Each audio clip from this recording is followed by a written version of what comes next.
Different aspects minds రాస్తారు. అవును sir. అప్పుడు మీరు నోటీస్ చేసిన ఇంతకుముందు ఒకే పాయింట్ చెప్పారు, ఆ ఏపీ గ్రూప్ 1 లో కరెక్షన్ చేస్తే చేసిన వాళ్ళకి ర్యాంక్ వచ్చిందని ఒక ట్యాగ్లైన్ అది పట్టుకున్నారు. అవును సార్. అవును. ఈ 100 మంది కరెక్షన్ మనం చేసేటప్పుడు సార్ మెయిన్ గా 3 ఆస్పెక్ట్స్ పాజిటివ్ ఆస్పెక్ట్స్ మీరు తీసుకునేది ఏంటి?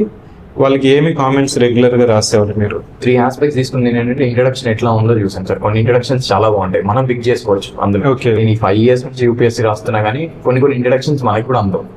కొన్ని పేపర్లు చాలా రేర్ ఉంటాయి, మాస్టర్ పీస్ పేపర్లు కూడా ఉంటాయి సార్ అందులో. కొన్నిసార్లు డయాగ్రామ్లు మనకి అందులో నుంచి తీసుకోవడానికి కూడా ఛాన్స్ ఉంటుంది వాళ్ళు రాసిన దాంట్లో నుంచి. కొన్నిసార్లు మనం చదవడానికి ఇబ్బంది పడతాం బయట ఆ టైం పెట్టి, కానీ ఇక్కడ కంపల్షన్ తో చేస్తాం సార్ పేపర్. కంపల్షన్ తో చేసినప్పుడు వాళ్ళు రాసిన పాయింట్ ప్రతి ఒక్కటి ఖచ్చితంగా చదవాలి.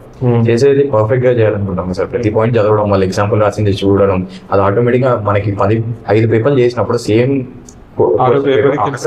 లోపలికి వెళ్ళిపోతుంది.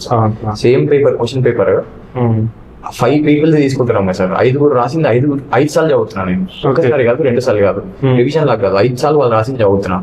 ఒకసారి నేను అక్కడ మోడల్ ఆన్సర్ చూస్తున్నా, చూసి వీళ్ళు ఎక్కడ ఏం రాయలేదు, ఏం మిస్ అయిందో నేను రాస్తున్నా. అంటే వాళ్ళు చదివి 5 సార్లు చదివి మళ్ళీ మోడల్ ఆన్సర్ వాళ్ళకి ఏం రాయలేదు, 5 సార్లు మళ్ళీ నేను అక్కడ రాస్తున్నా. ఎలా రాయకూడదు అనేది మనకి ఎలా రాయకూడదు అనేది కూడా అర్థమైపోతుంది సార్. హెడ్డింగ్స్ విషయంలో కానీ, ప్రెసెంటేషన్ విషయంలో కానీ మనకి కనుక అరే ఏంట్రా ప్రెసెంటేషన్ ఇట్లా ఉంది అంటే మనకు అర్థమైపోతుంది. మనం అట్లాంటి ప్రెసెంటేషన్ రాస్తే ఎవాల్యుయేటర్ కి నెగిటివ్ పడిపోతుంది. అక్కడ అట్లాంటి తప్పు చేయకుండా వాళ్ళ తప్పుల నుంచి నేను నా తప్పు తెలుసుకున్నాను. అంటే మనం కూడా ఇట్లనే చేస్తే, ఇప్పుడు నాకు ఇట్లా ఎవాల్యుయేషన్ చేస్తున్నప్పుడు ఒకసారి చిరాగా అనిపిస్తుంది సార్ నిజం ఒప్పుకోవాలంటే.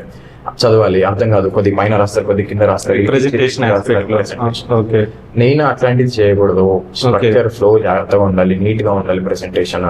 దేని దానికి డిఫరెన్షియేట్ చేసుకునేలాగా ఉండాలి. చూడగానే పేపర్ మొత్తం పైనుంచి కింద వరకు అర్థమైపోవాలి. అదే కానీ ఎవాల్యుయేటర్ ఎత్తుకోకూడదు, ఎక్కడ ఎత్తుకునేలాగా ఉండకూడదు. నీట్ గా ఉండాలి, సింపుల్ గా ఉండాలి. ఇది అయితే గ్రహించినాను సార్ ఆ పేపర్ చేసే దాంట్లో.